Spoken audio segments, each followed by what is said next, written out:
Hello, this is Dr. Stanley Lang, and welcome to this video. I have a question for you, which is, what does a baby, a teenager with Down syndrome, and a lady with Lyme disease have in common? Besides being human, these represent three very different clinical situations that I encountered today. And one of the things that they had in common was that their biome was out of order, was disordered, otherwise known as the microbiome. And this is referring usually to the community of bacteria that live in the GI tract. So it can refer to other bacterial communities or microorganism communities, because it includes fungi and viruses also. But for each one of these individuals, part of the solution was getting their biome better. So in the first case, the baby was having a lot of gas-related symptoms. Now that might not sound like a big deal to you, but to a parent whose baby is crying all the time because their their bowel is not contracting normally, it is a big deal because hours of crying is miserable. Now the second situation was a teen with Down syndrome who was also having intermittent abdominal pain. And because of his condition, he has a very difficult time communicating what he's actually experiencing. So he just usually expresses his increasing pain with behavioral changes that can be very hard on himself and on his family. And the third person was somebody with Lyme disease who is attempting to get over the condition without using a bunch of antibiotics, which requires getting your immune system in as good of order as possible. So in each case, the goal is to get the biome in as good of balance as possible. And why is that?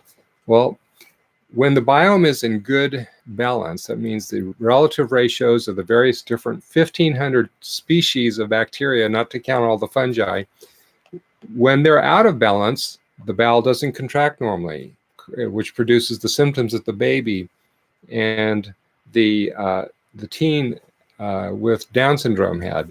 But also, when the balance is off, the bowel doesn't communicate well with the immune system just sitting behind the bowel. And in some cases, it actually undermines the function of the immune system if the bowel is so disturbed, if the biome is so disturbed that the bowel is leaky.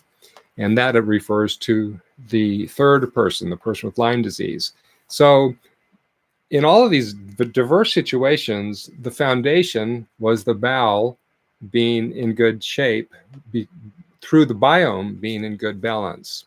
And for the biome to be in good balance, you have to have two major things going on. The first thing is that you have to avoid the toxins that are damaging the biome, which largely means avoiding the chemicals that are in the food, which are pesticides and herbicides, and avoiding GMO foods. There's a lot of other things to talk about, but those are the biggies. But then you have to do things that are positive, the positive things that you give to the bowel. And there's a lot of different things, different foods that are favorable to the different bowel bacteria. But one of the most powerful things to do is to consume foods that are probiotic foods, way more powerful than taking probiotic capsules.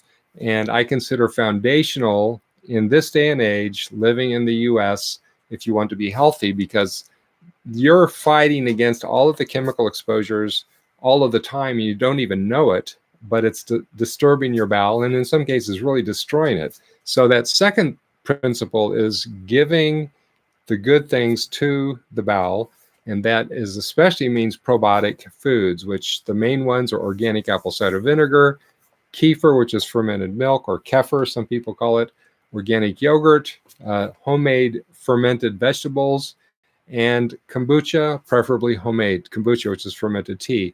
These are the main probiotic foods that we can consume in our society, and if you do that, it will help your bowel be in order. And so for all three of these various individuals, this was the solution. The same solution for very diverse different problems. Now, that's not the only thing that they need to do in some cases, but it's the first thing they need to do unless they want to build on sand. So if you want to build your health on a firm foundation, you've got to get the biome right. Now, I also titled this video Stress and the Microbiome because chronic stress is one of the most serious things that we deal with now as a cause of disease. And when your biome is out of order, it causes the chronic stress response to be triggered in the brain. So if you want to be in as good a balance as possible, not only in your gut, but in your brain, which then signals everything else in the body, then you've got to have your biome in balance. So I hope you found this helpful and an encouragement and also an achievable goal. God bless.